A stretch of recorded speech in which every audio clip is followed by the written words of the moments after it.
E agora nós vamos dar destaque à anatomia e fisiologia do sistema digestório.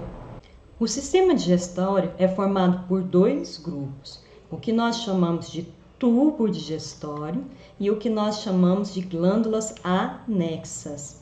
Para a gente entender melhor nessa figura, nós vamos mostrar primeiro o tubo digestório, todas as estruturas que fazem parte do tubo digestório.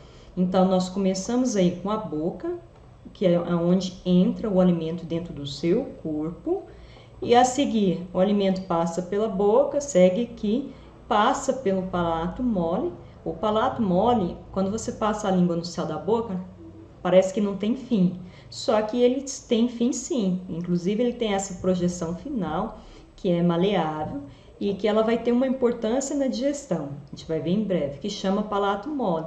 E no final do palato mole, aqui na pontinha, a gente tem a úvula, que é aquela estrutura que quando as pessoas gritam ou mostram algum desenho animado que filma a boca, mostra aquela estrutura pendurada lá, balançando. Então aquela lá é a úvula, que está aqui nessa região, na projeção final do palato mole, ok? Além dessas estruturas, ainda temos aqui a faringe. A faringe, que é uma área de comunicação entre a cavidade nasal, entre a cavidade bucal, entre a laringe e o esôfago. Então, essa região aqui, a faringe, ela tem uma grande importância dentro do sistema digestório. Inclusive, para mim gravar, porque as pessoas confundem muito faringe com laringe, eu gravo. Faringe começa com F, laringe com L.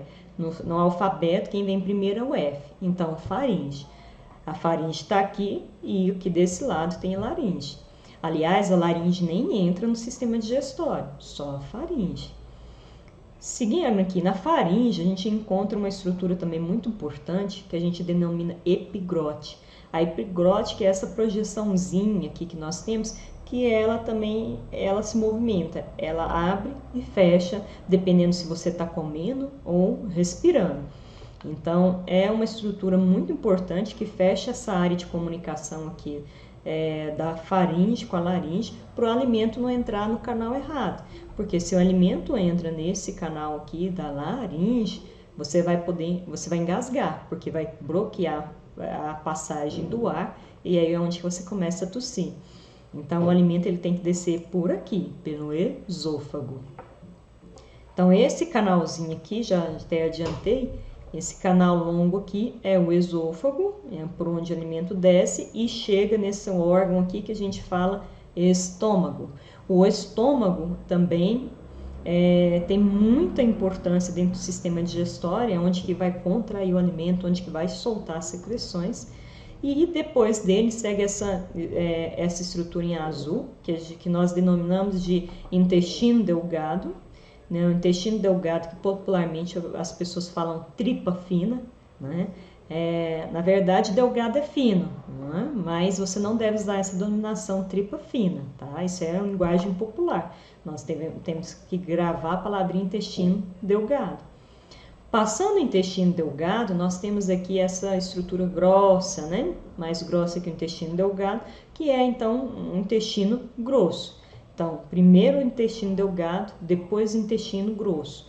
O intestino grosso, mais no finalzinho, ele tem uma projeção aqui que a gente denomina reto. E, após o reto, nós temos o ânus, que é onde o alimento vai ser eliminado. Bom, passado a parte do tubo digestório, então essas são as estruturas que fazem parte do tubo digestório, retirando o palato mole e epiglote, que a gente não considera assim como partes, mas que são fundamentais para o processo, né? Eles têm um papel muito importante, mas aqui dentro do grupo tubo digestório, a gente não vai encontrar essas palavrinhas. E agora nós temos as glândulas anexas. As glândulas anexas são aquelas que produzem secreções importantíssimas para a digestão. Então, isso começa lá na boca com as glândulas salivares. Então, nós temos 3 conjuntos aqui de glândulas salivares que produzem a amilase salivar ou pitialina, que vai ser muito importante aí para digerir amido, né? Depois nós temos o fígado, que é um órgão também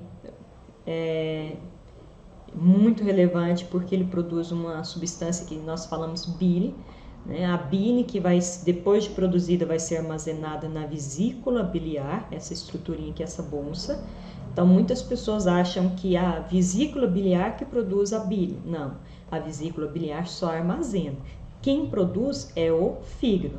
Muitas pessoas também confundem o fígado com o estômago. Presta bem atenção. O estômago faz comunicação com o esôfago e faz comunicação com o intestino delgado. O fígado só vai fazer comunicação com o intestino delgado, tá bom?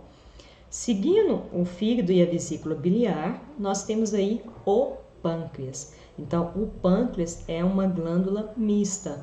Ela é mista porque ela produz secreções endócrinas que vão direto para a corrente sanguínea, como os hormônios glucagon e insulina.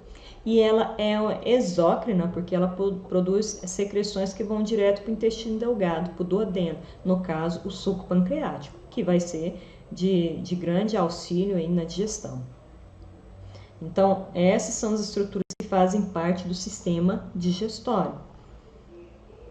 Digestão na boca. Na boca, a digestão ela acontece de forma mecânica e química. Então, são dois processos importantíssimos que ocorrem na boca. A digestão mecânica, vamos começar primeiro, né, por ela, é uma digestão que acontece com a ajuda dos dentes e com a ajuda da língua. Então, os dentes, né, vão mastigando e triturando aquele alimento e a língua vai fazendo o quê? Vai jogando esse alimento para os lados para que o dente possa pegar e quebrar ele em partes menores.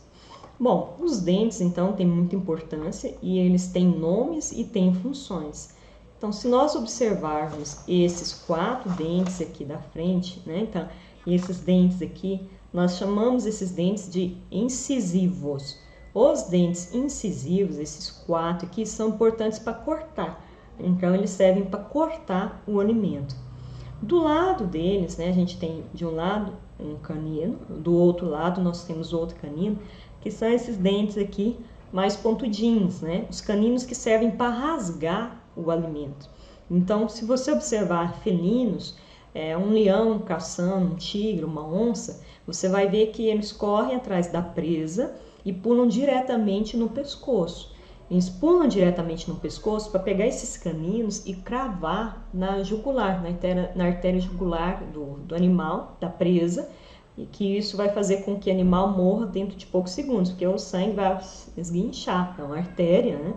Então, dentro de 4 minutos, aquele animal ali já vai estar, né, morrendo. E fica muito mais fácil, ele vai poupar muito mais energia do que ficar mordendo por todo o corpo do animal. Então, ele não perde tempo mordendo na pata, no rabo, né? Ele já morde direto no pescoço, porque ele sabe que o efeito dessa mordida vai ser fatal. Tá? O vampiro também, nessas séries que a gente tem de vampiro, o canino dele, né, ele também dá a mordida nas pessoas na artéria jugular, e é o canino que é bem desenvolvido. Bom, depois do canino, olhando aqui embaixo, que é mais fácil a gente visualizar, você tem esses outros dentes aqui que são os pré-molares, né? Então, os pré-molares são um pouquinho mais grossos que os incisivos e os caninos.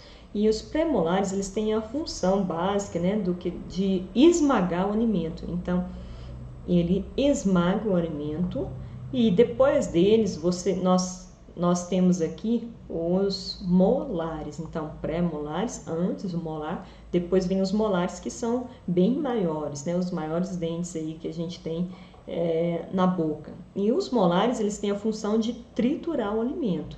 Então, eles trituram para deixar tudo bem pequenininho para poder descer tranquilo pelo sistema digestório. Então, quanto mais quebrar esse alimento, melhor. A gente fala que aumenta a superfície de contato das enzimas que começam a ser produzidas e eliminadas aí. Então, aumenta essa superfície de contato e gera uma eficiência na digestão. Bom, aqui ó, a úvula que eu falei para vocês está aqui, ó, o palato mole, né, essa projeção final aqui, e a úvula que eu citei agora para vocês. Bom, se a gente pegar um desses dentes aqui para olhar a sua estrutura, né, a gente teria essa imagem aqui, onde que você vai ver uma coroa, um colo e uma raiz.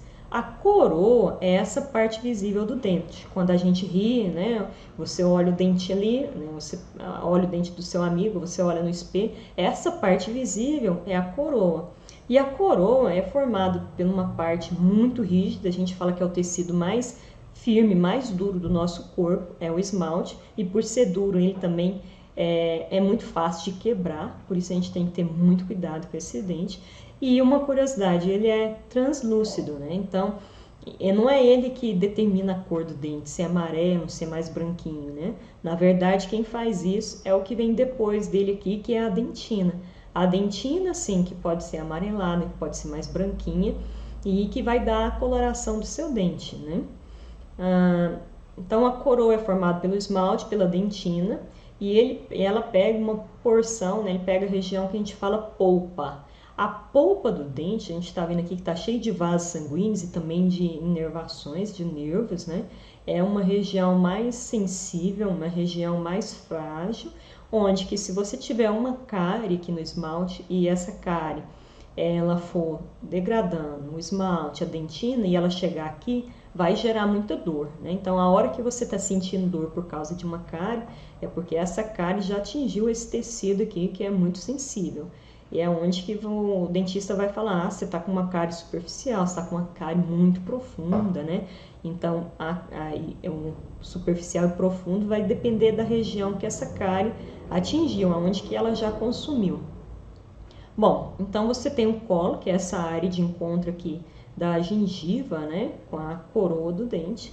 E você tem a raiz, né? Então, a raiz que é toda essa parte aqui que está infiltrada na gengiva, né? Então, a raiz é formada basicamente pela gengiva, essa parte, né, mais superficial. E na gengiva, essa gengiva está ligada ao osso, que é onde que vai prender esse dente ali naquela região. E você tem o canal da raiz por onde passam, né, os vasos sanguíneos, onde passam os nervos. Ok? Então, essas são as partes de um dente.